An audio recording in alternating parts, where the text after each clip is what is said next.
দিকে দিকে অশান্তির ছবি সামনে আসছে। আপনাদের এবারে দেখাবো পূর্বস্থলীর ছবি। সেখানেও ভোটের আগে উত্তপ্ত হচ্ছে পরিস্থিতি। নওশাদপুরে তৃণমূল বিজেপি সংঘর্ষ, তৃণমূল কর্মীকে রাস্তায় ফেলে মারধরের অভিযোগ, মারধরে মাথা ফাটলো তৃণমূল কর্মী বলে অভিযোগ। পাল্টা হামলার অভিযোগ বিজেপির, 5টি বাইক ভাঙচুর করা হয় বলে অভিযোগ উঠেছে। প্রতিবাদে রাস্তা অবরোধ বিজেপির।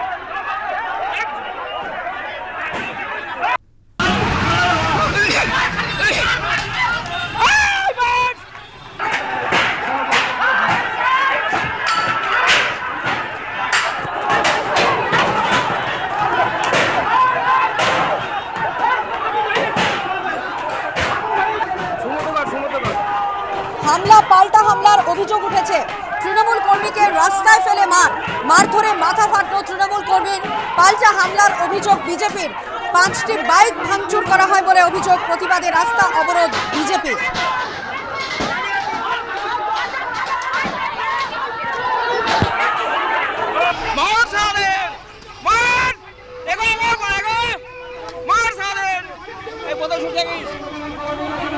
কি বলা হচ্ছে তৃণমূলের তরফে শোনাবো। কে মারলো আপনাকে? আরে বিজেপির লোক, কয়েকশো লোক ছিল। আপনারা কোথায় ছিলেন?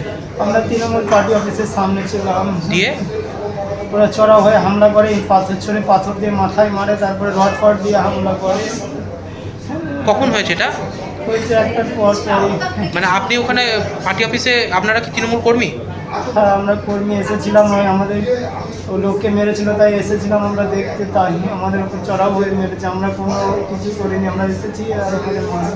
অন্যদিকে পাল্টা হামলার অভিযোগ করেছে বিজেপি, 5টি বাইক ভাঙচুর করা হয়। প্রতিবাদে রাস্তা অবরোধ করে বিজেপি। দেখাচ্ছি পূর্বস্থলীর ছবি। সেখানেও ভোটের আগে একেবারে উত্তপ্ত পরিস্থিতি তৈরি হয়। নওশাদপুরে তৃণমূল বিজেপির সংঘর্ষ, তৃণমূল কর্মীকে রাস্তায় ফেলে মারধর করার অভিযোগ। পাল্টা হামলার অভিযোগ এনেছে বিজেপি। কি বলা হচ্ছে তাদের তরফে শোনাবো। পূর্বস্থলী দক্ষিণ বিধানসভা কেন্দ্রের যিনি বিজেপি প্রার্থী সম্মানীয় পানকৃষ্ণ, এই পার্টি অফিসের ওইখানে আমরা অতিক্রম করছি।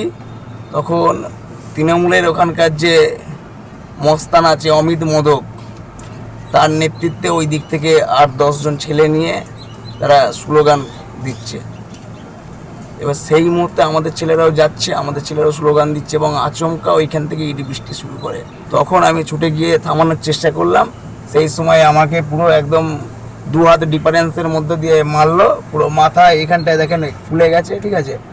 আর যখন মাথাটা একটু ঘুরে গেল সেই টাইমে পিঠে বাঁশ, আবার আপনার যে টিউবলাইট যেগুলো থাকে মারলো। পরবর্তী সময়ে আমাদের যখন ছেলেরা এক জায়গায় হয়ে গেল 2-1 মিনিটের পরেই, তখন আমাদের ছেলেরা পাল্টা যখন শুরু করলো তখন ওরা পালাতে বাধ্য।